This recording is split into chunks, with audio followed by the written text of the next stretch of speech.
चिरां जिल्ला एबसुनि जि बोसोरारि जथुम्मा साननैनि हाबाफारिजों लादोंमोन। दिनै गेवलां मेल आरो दिनै जोबनाय हाबाफारि। बिथांमोना आंखौ लेंहरनाय बायदि आं दिनै बाहागो लाफैदों। चिरां जिल्लाया बङाइगाव जिल्लानिफ्राय 2003 मायथाइनि उनाव गोदानै जोनोम मोननाय जिल्ला। नाथाय बे जिल्लाया जिल्ला एबसुनि जिखिनि बिबानगिरिफोर मावथिफोर जागायजेननायनिफ्राय खोब गोख्रोङै समाज आरो हारि दानायनि थाखाय हाबा मावबोदों। गुन गोनां सोलोंथाइ, समाजनि माखासे समाजारि जिखिनि बेले बेजे आरो माखासे जिखिनि जोंनि ड्राग्स, जौ जुवा, दायना दायनि, उन्दै बैसोआव हाबा जानाय, बे समाज बेरेखा हाबाफारिनि सायाव बिथांमोना गोख्रों आगान होनानै हाबा मावदों। आरो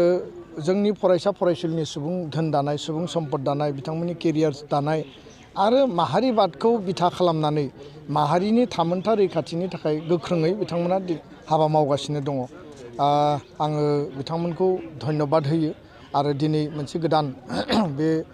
जथुम्मायाव जोङो गोबां माखासे बाथ्राफोरखौ जों सावरायगोन। बेजोंनो लोब्बा लाखिनानै गुबुन मोनसे बाथ्राखौ आं स्पष्टयै फोरमायनो नागिरदों जे फैबाय थानाय 10 जानुवारि 2023 11 बाजियाव गोदान दिल्लीनि नर्थ ब्लक मिनिस्ट्रि अफ हम एफेयार्सनि बे मावखुलियाव भारत सरकारनि हम सेक्रेटारि अजय कुमार भाल्ला बिथांनि आफादगिरि बा मासि लानायनि गेजेरजों आरो बिथाङा जोंखौ हांख्रायदों लेटार हरनानै आसामनि चिफ सेक्रेटारि आरो लोगोसे बिटिआरनि गाहाय प्रमद बर' बिथां बाहागो लागोन, डेपुटि चिफ, प्रिन्सिपाल सेक्रेटारि आरो अफिसारफोर, लोगोसेनो बर' कसारि काउन्सिलनि chief minister Basumatary, deputy chief आरो गुबुन गुबुन दुलाराय बर' फरायसा आफादनि मोनसे डेलिगेसन टीम, एनडिएफबिनि मोनब्रै हान्जानि गासैबो सोमावसारग्रा बारग' दैदेनगिरिफोर, सागानगिरिफोर बिथांमोना बाहागो लागोन। आरो फ्राय 20 जन बे डिसकासनाव जों बाहागो लागोन। मानो होनब्ला बिटिआर गोरोबथाया 3 बोसोर जानो थांगासिनो दङ 27 जानुवारि 2023आव। आरो जोङो दुलाराय बर' फरायसा आफाद आरो बारग' एनडिएफबि सागानगिरि आरो बिटिआर सरकार जों बयबो बे बाथ्राखौनो प्रेसार होगासिनो दङ आसाम सरकार, भारत सरकारखौ, जे सुक्तिनि गासै दफाफोरा खम समनि गेजेराव गोख्रै मावफुंजानांगौ। भारतनि नखर मन्त्रि अमित शाह बिथाङा 26नि बाथ्रा बुंदोंमोन। जों बुंदों जे 26नि सिगां मावफुंजानांगौ। दा बेखायनो दिनैनि समाव बयनिख्रुइबो गोनांसिन बाथ्राया जाहैबाय सनितपुर बिश्वनाथनि सिमा बारायनायनि बाथ्रा। बेखौ लानानै दिल्लीयाव जोङो स्पेसियेलि नैबे टकआव जोङो कुइसन खालामगोन आरो बिनि स्टेटास आरो बियो माब्ला जागोन आरो बियो सरकारनि रिपर्ट बायदिबा फाइनाल स्टेटासाव दङ होनना बुङो, नाथाय दिनैसिमबो बियो डिसिसनाव फैयाखै। फारसेथिं कार्बि आंलंनि एसटि हिलनि इस्यु आरो आर्टिकोल 280 एमेन्डमेन्टनि बाथ्रा, डाइरेक्ट रिक्रुइटमेन्टनि बाथ्रा, फरेस्ट राइट एक्टनि लेन्ड राइटनि बाथ्रा, एनडिएफबिनि जिखिनि इस्यु दङ, जोङो दाख्लैबावै मोनब्रै आफादजों ज' जिरायनानै माने खोब माइन्युटलि डिसकास खालामनानै थख' जों खालामनानै लाबाय जे रिहेबिलिटेसन जायफोर मोननो गोनां दंबावो बिथांमोना जाहाथे सासेबो एनडिएफबि जायफोर हार्डक'र केडार बिसोरो खुनु कारनाव थालाङा, बिनि थाखाय जोङो क्लियार मोनसे डिसिसन लाबाय। गुबुन मोनसे बाथ्राया जाहैबाय जे जायफोर सहिद परियाल मार्टियार फेमिलिया फैसा मोननांगौ, बेखौ लानानै गोबां दावराव दावसि जाबाय थादों। दा गोबां भेरिफिकेसन सोलिगासिनो दङ। गोबां मार्टियार परियाला डकुमेन्ट गैया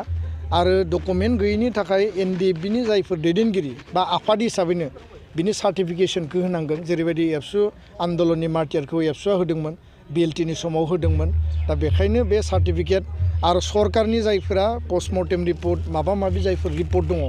बेबायदियै बिथांमोना बिथा खालामनानै हागोन। दा बे माखासे बाथ्राफोरखौ जों सावरायदों आरो गभर्नमेन्टखौ जों बुंदों जे एक्स ग्रेसियाखौ गोख्रैनो बेखौ माने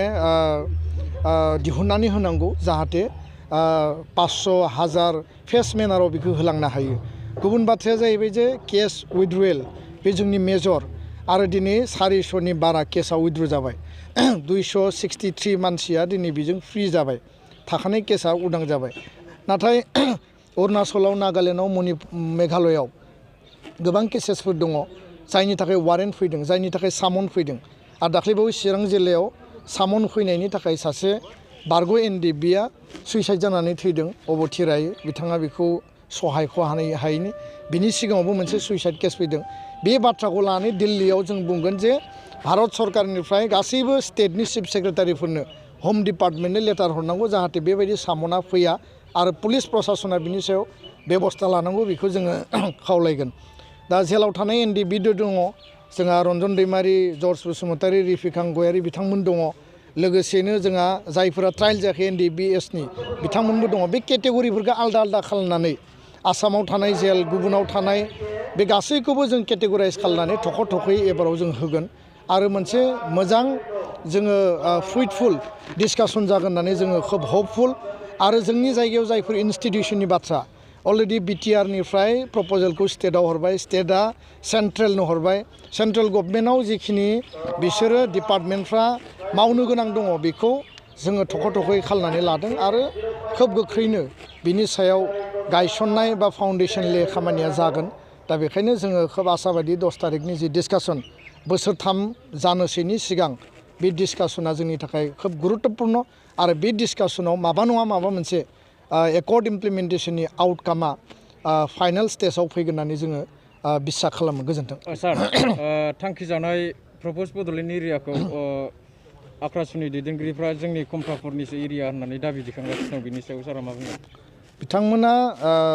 बर' हारिनि सोमावसारनायनि जारिमिनखौ मोजाङै मिथिया जानांगौ आरो मिथियोब्लाबो बेखौ मिथिनो नाजायाखै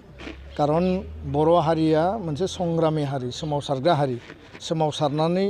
जोङो दिनै बे स्टेजाव फैदों जोङो रमान हांखोनि थाखाय सोमावसारबाय बिनि उनाव आलादा बड'लेण्डनि थाखाय सोमावसारदों बिएलटिनि हाथियार लानानै सोमावसारनाय एबसुनि गणतान्त्रिक सोमावसारनाय बड'फानि सोमावसारनाय एनडिबिनि हाथियार लानानै सोमावसारनाय बे 35 बोसोरनि सोमावसारनायनि जारिमिनाव जोङो बिएसि बिटिसि बिटिआर मोनथाम एरेन्जमेन्ट मोनबाय 6 सिडुल एरेन्जमेन्ट दिनै दङ मोनबा डिस्ट्रिक्ट मोनसे जिल्लाखौ दिनै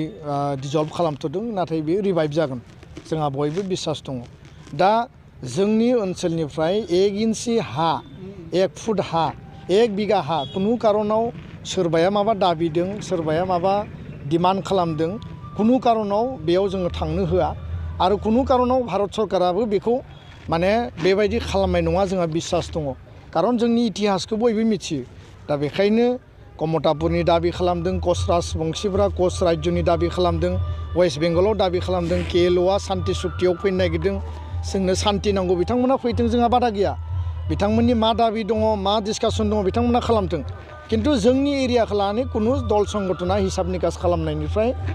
ब्रेननिफ्रायनो गोजानाव दोननांगौ आरो जायनि थाखाय आदिबासि सुक्तियावबो आदिबासि हाथियार लाग्रा संगठनफोरजों जि सुक्ति खालामबाय बे सुक्तिखौबो दिनै जोंनि बड'लेण्ड ओनसोलखौ बाद होनानैसो खालामदों बिथांमोनखौ नमिनेटेड लेभेलनिसो मोनसे काउन्सिल होदों दा बेखायनो बेयाव गोदानै जोंनि 6 सिडुल एरेन्जमेन्टनि सिङाव गोदान खुनु एरेन्जमेन्ट जाया जोंनि ओनसोलनिफ्राय 1 इन्सि हा खुनु कारनाव हरनाय जाया आरो बिनि थाखाय जोंहा माहारियारि संघात जानो गोनां गैया रावबो आफादजों जों संघातखौ लुबैया किन्तु बै आफादफोरा नाङा फाङा बेबायदि जेंना लाबोनायखौ जों लुबैया आरो बिथांमोना मोजाङै बुजिनाया मोजां आरो बर' हारिया गावनि जातिनि सार्थ थामोन्था रैखाथिनि थाखाय बबे लेभेलसिम थांनो हायो बेखौ बयबो नुबाय आरो बिनिफ्राय बुजिनाया मोजां आं बेखौसो स्पष्ट बुङो गोजोन्थों थेंक इउ सार